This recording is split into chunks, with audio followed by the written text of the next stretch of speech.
Budget ঘোষণার পর নিত্য প্রয়োজনীয় পণ্যের দাম বাড়লেও এবার বাড়েনি। মানুষকে ভালো রাখার জন্য সরকার 60টি নিত্য প্রয়োজনীয় পণ্যের উপর থেকে ট্যাক্স প্রত্যাহার করে নিয়েছে। তিনি বলেন, বিরোধী দলের উদ্দেশ্য মানুষের পাশে থাকা নয়, দেশে অশান্তি তৈরি ও মানুষকে বিভ্রান্ত করা। শামসুল আলমের রিপোর্ট, ক্যামেরায় ছিলেন সফর আলী খন্দকার। দিনব্যাপী সফরে কক্সবাজার পৌঁছে পিএমখালী ইউনিয়নের পাতলি খাল পুনঃখনন কাজের মাধ্যমে সফরের কার্যক্রম শুরু করেন প্রধানমন্ত্রী তারেক রহমান। পাতলি খাল পুনঃখনন কাজের উদ্বোধনের পর বাবার পদাঙ্ক অনুসরণ করে খালে নেমে কোদাল দিয়ে নিজ হাতে মাটি কাটেন তারেক রহমান। পরে এ উপলক্ষে আয়োজিত পথসভায় যোগ দেন প্রধানমন্ত্রী তারেক রহমান। বক্তব্যে প্রধানমন্ত্রী বলেন, প্রতিবার বাজেট ঘোষণার পর নিত্য প্রয়োজনীয় পণ্যের দাম বাড়লেও এবার তা বাড়েনি।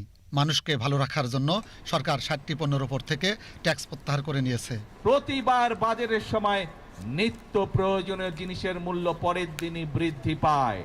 আল্লাহর রহমতে আলহামদুলিল্লাহ, শুকুর আলহামদুলিল্লাহ, এইবার বাজেট দেওয়ার পরে এখন পর্যন্ত কোনো জিনিসের দাম বৃদ্ধি পায়নি। কারণ চাল, ডাল, তেল, নুন সব প্রয়োজনীয় যে জিনিসগুলো আছে তার উপরে যে সকল ট্যাক্স ছিল, বর্তমান সরকার এই 2 দিন আগের বাজেটে 60টি পণ্যের উপর থেকে ট্যাক্স তুলে নিয়েছে, যাতে করে নিত্য প্রয়োজনীয় জিনিসের দাম না বাড়ে। প্রিয় ভাই বোনেরা, কারণ উদ্দেশ্য একটি, লক্ষ্য একটি, দেশের মানুষ যাতে ভালো থাকতে পারে।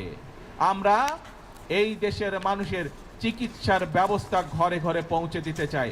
মানুষ যাতে চিকিৎসা সুবিধা পায়, মানুষ যাতে স্বল্প মূল্যে ওষুধ পেতে পারে, তার জন্য আমরা ব্যবস্থা গ্রহণ করছি। এবং সেই জন্যই অনেকগুলো চিকিৎসা ব্যবস্থার অনেকগুলোর উপরে আগের সরকারগুলো ট্যাক্স রেখে গিয়েছিল, ভ্যাট দিয়ে গিয়েছিল, আমরা সেই ট্যাক্সগুলো আমরা উঠিয়ে নিয়েছি। বাজেট নিয়ে বিরোধী দলের অবস্থান সম্পর্কে প্রধানমন্ত্রী বলেন, তাদের উদ্দেশ্য মানুষের পাশে থাকা নয়, তাদের উদ্দেশ্য হলো দেশে অশান্তি তৈরি ও মানুষকে বিভ্রান্ত করা। বিরোধী দল দেখলাম বলছে যে এই বাজেট তারা মানে না, গণবিরোধী বাজেট মানে না।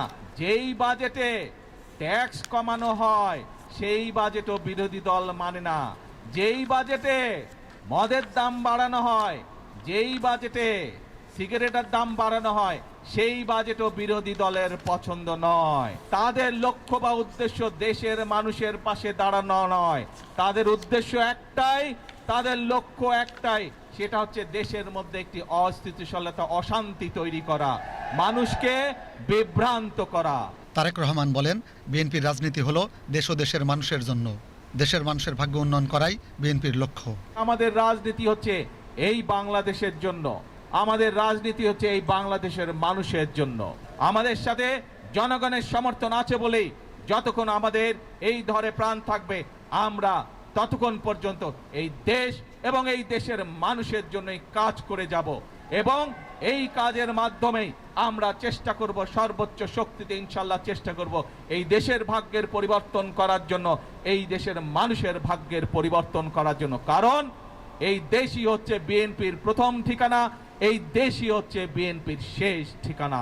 অনুষ্ঠানে বক্তব্য রাখেন স্বরাষ্ট্রমন্ত্রী সালাউদ্দিন আহমদ, পানি সম্পদ মন্ত্রী মোহাম্মদ শহীদুদ্দিন চৌধুরী অ্যানি, প্রতিমন্ত্রী ফরহাদ হোসেন আজাদ ও স্থানীয় সংসদ সদস্য লুৎফর রহমান কাজল সহ স্থানীয় নেতৃবৃন্দ। Shamsul Alam, BTV news.